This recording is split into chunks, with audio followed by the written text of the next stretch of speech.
Welcome to all my fabulous listeners. I am so excited for today's interview that I have. I have Carol Tuttle, one of my favorite authors, with me today. I just discovered her a few months ago, but she has dramatically changed my life through the things that she's written and the programs that she's created, so I'm excited to be able to share her with you today as well.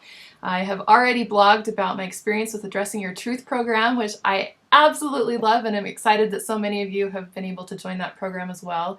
And I am excited to welcome her to the blog to be able to talk about some things that can help us as individuals, as creative people, and in our own families as well. So to get started, I'd love to welcome Carol to the program. And Carol, if you would take just a moment and introduce yourself and let us know a little bit about you and your background. Thanks, Brooke, and it's a real compliment to me that you follow my work and support what I put out there. So thanks for sharing it with your community, because they have a high regard and trust for you. Thank you. Yes. Thank you. I am an author. I'm most well known for a book titled Remembering Wholeness, and I've worked in the field of alternative health and energy psychology in the personal development arena for 20 years now. And my forte is really helping people come to the truth of who they are, to recognize their true nature, to clear away all the different illusion and emotional shame and all the stuff we kind of collect through our lives with my energy healing work. And most recently, I've really become active in helping women with my Addressing Your Truth work to help them clear away the shame of their fashion experience and find true beauty and make it easy and practical to look amazing. And my next big effort is in the world of parenting to help. Now, it makes sense to me that I'd go into that world to say, hey, well, let's just get it right from the start. Let's raise our children true to who they are. Exactly. Find themselves out 20, 40 years later. That's wonderful. And as someone who has read your Remembering Wholeness book, I just want to give a quick shout out for that. That's been something that's been really transformative for me in my personal life. And if anyone has an opportunity to read that, it's well worth the time. It's one of those books you need to highlight and keep by your bedside to refer to often. Thank you.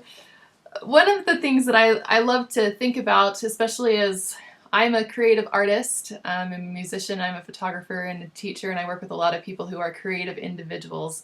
And I think it is so important, especially even as mothers and as women, to make sure that we are taking care of ourselves so that we can take care of other people and so that we can create and that we can use our gifts that we've been given. And I know that especially mothers in those earlier years and even later years as well of working in our homes and providing for our families, and it's easy to lose our own sense of identity. I'm curious, from your perspective, what has helped you, either as a young mother or even today, to help maintain that sense of identity, and what advice do you have for mothers currently experiencing the subtle crisis of losing the sense of identity of who they are? Well, I think if you make your role your identity, you're going to have to face that at some point. So your role, it's very common in our culture for women to be identified by their roles. And I seriously see this in our Addressing Your Truth program, because we see women all the time thinking they have to dress a certain manner or style according to their role as a mother, their role as a grandmother, their role. And I'm like, that has nothing to do with your style. You just dress according to who you are. So do you define yourself by your role, or do you bring yourself to your role? And how well do you know yourself to bring to your role? And that's a real shift in your self-awareness, because it's very easy to be identified by your role. But who are you? And I know my profiling system, energy profiling, is very supportive for you to get a sense of your true nature, how you are just designed for certain tendencies and qualities of expression in different manners of your human nature, that gives you a point of reference to say, how well am I living true to my nature? So when you don't have that point of reference, you can't align with it. So that's the beauty of this work, is you're able to have a point of reference, and then do I bring that to my roles? Would you mind just for a moment briefly introducing what energy profiling actually is? And I know there's probably not enough time to go into great detail, but just giving a brief intro, Yeah. what you're talking Yeah. about there. Yeah, it's actually a profiling system based on 4 very specific movements or energies. That's why I call it energy profiling, that all originate from the 4 elements that are the key elements in our DNA. And each of these 4 movements I have classified as a type, numerically, type 1, type 2, type 3, and type 4. But once you learn about what that classification represents and what the movement is, you're able to then see yourself.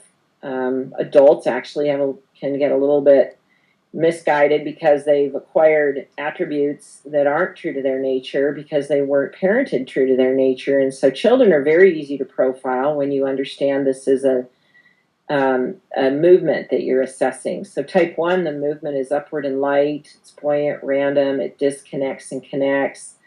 There's a lot of nature operates by these 4 movements. And so you can see in the world of nature that a hummingbird is a type 1, that a bunny rabbit's a type 1. You can see it in the aspen tree. So the world of nature expresses these energies very naturally, very effortlessly, in great harmony.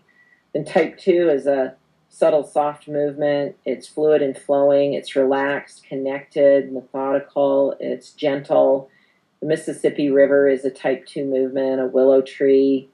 And in nature, again, we don't label it as good or bad, but in human nature, we've got a lot of labels that we shame this energy because we think it's not an attribute. We see it as a flaw when actually it's our greatest gift. And then type 3 is an active reactive, very dynamic energy, swift, more intense, more substantial, and moves with great force. And so the Niagara Falls is a very strong type 3 movement and has an ability to create a reactive quality. The movement, the action creates a reaction.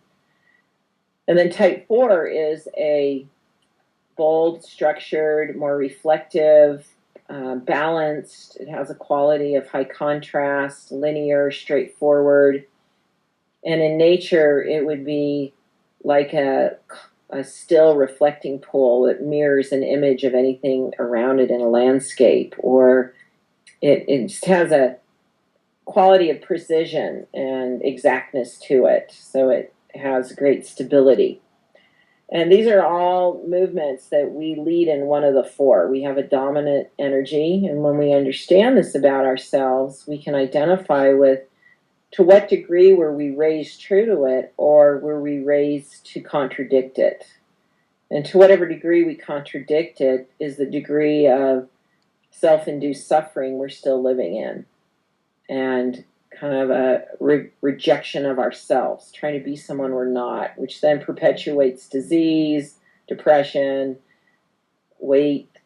I believe every physical disorder would easily be related to what degree we live in alignment with this energy.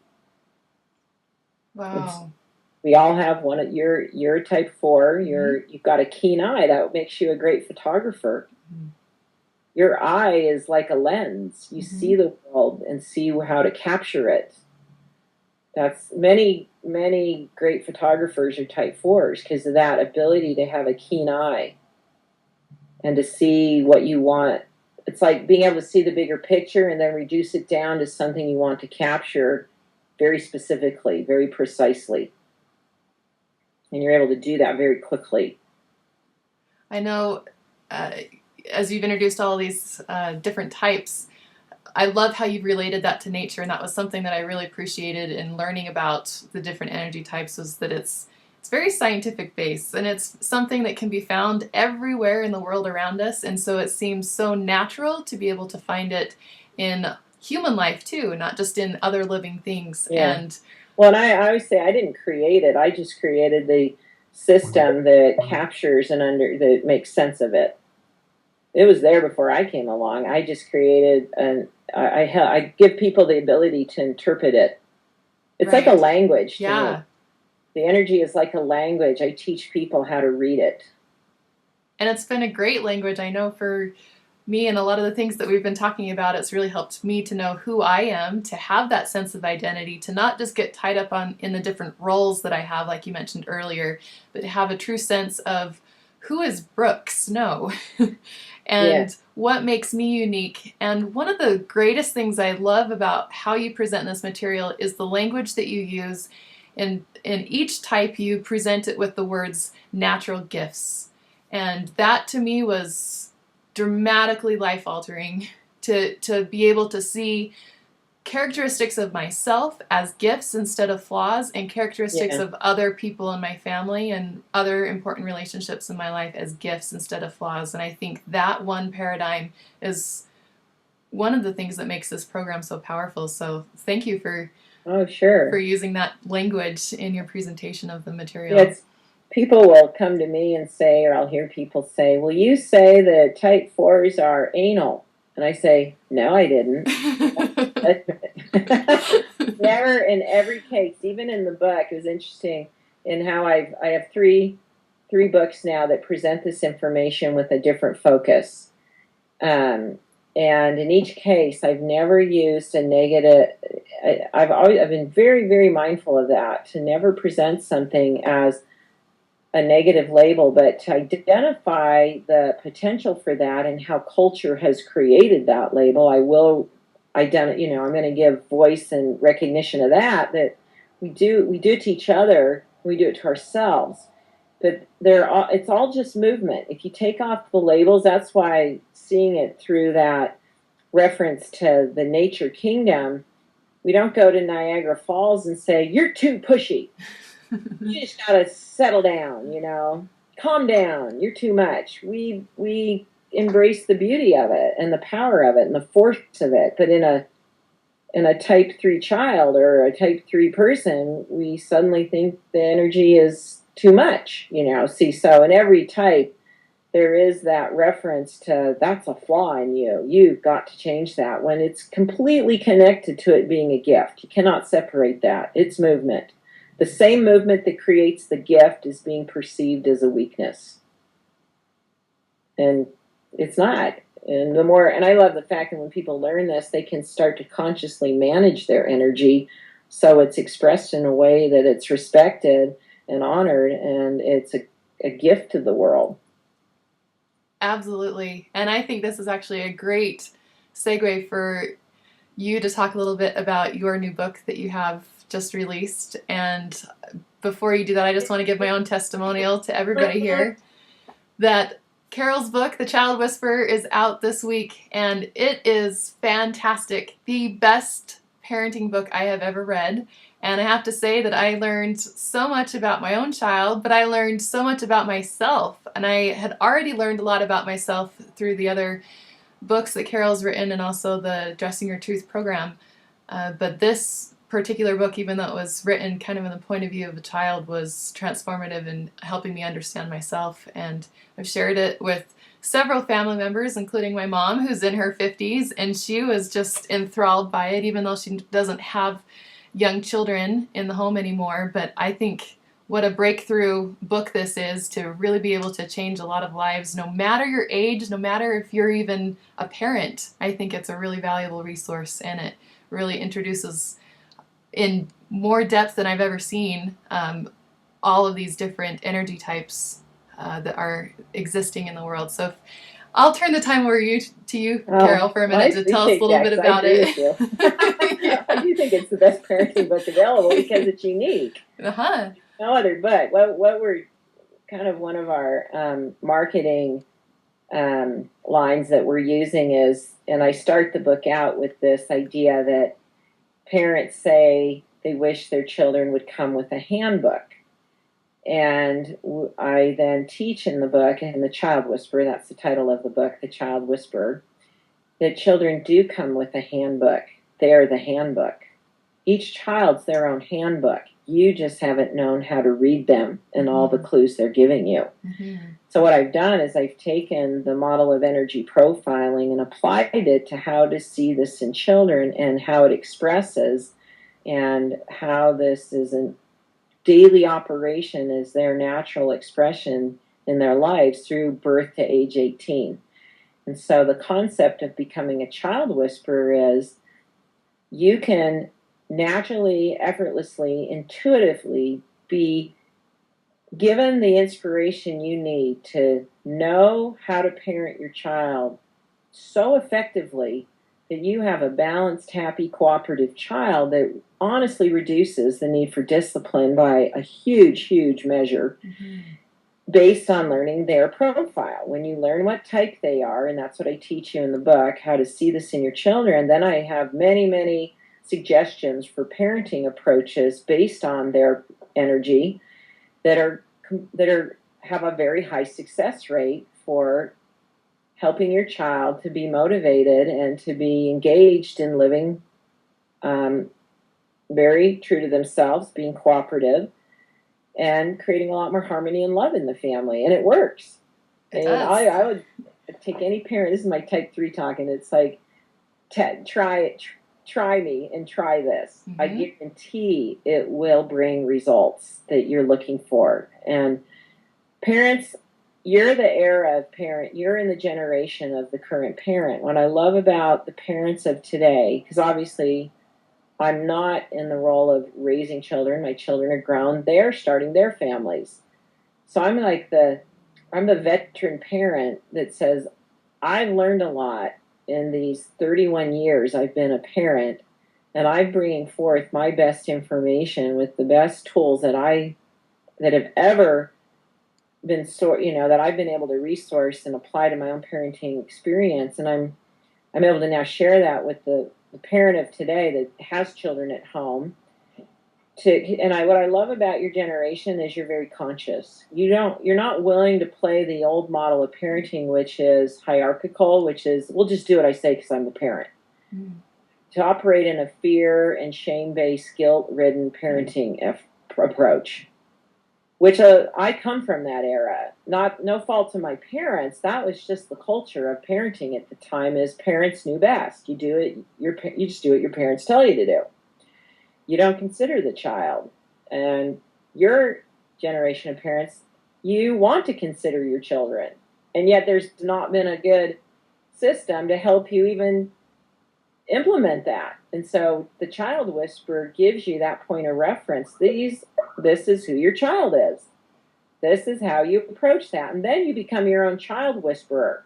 Because once you apply this, you don't need me every day. You're going to get your own inspirations because now you have an operating awareness of how to do this. Right. It's engaged. You've got your own aha moments. You get your own insights.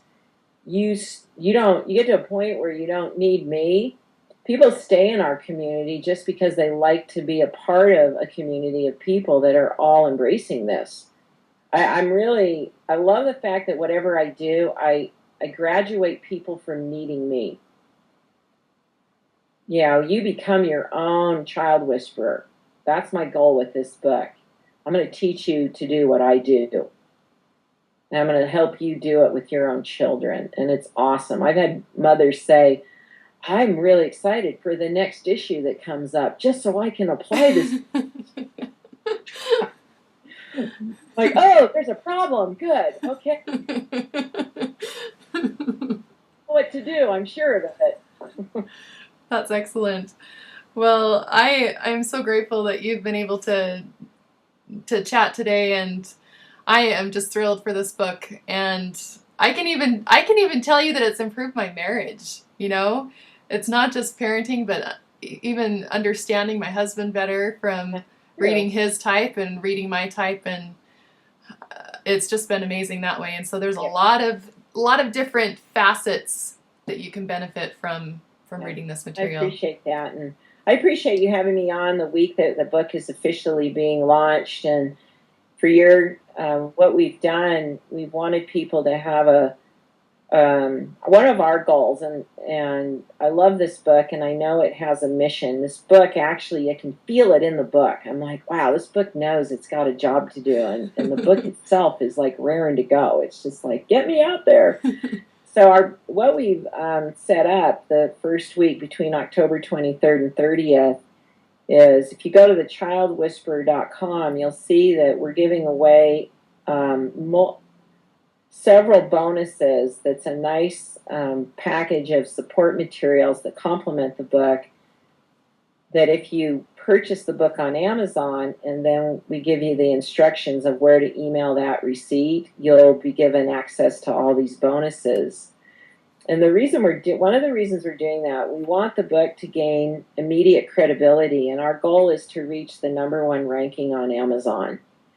And that's why we're sending everyone to Amazon to get the book. Then we're going to thank you with all these bonuses. And so I'm excited to see how this all plays out, because we've usually sold the book ourselves and shipped it ourselves. This is different for us to use Amazon as our online vendor to sell the book. But we're really excited for the book to really gain credibility, because it is such an awesome book. It is. So thank you. Thanks for helping us with that. Yes, thank you. And I encourage everyone right now, if you have access online, go there right now. Before you forget, this isn't something to put off, because you want to be able to take advantage of those really incredible bonuses. And they are incredible. I've just read the description of them, and it's worth buying this week right now so that you can be able to participate in that. Plus, the book will change your life. Promise. Well, thank you, Carol, for sharing that with me, and good luck on your launch of a fabulous bestseller. Thank you, Breck. I appreciate you very much.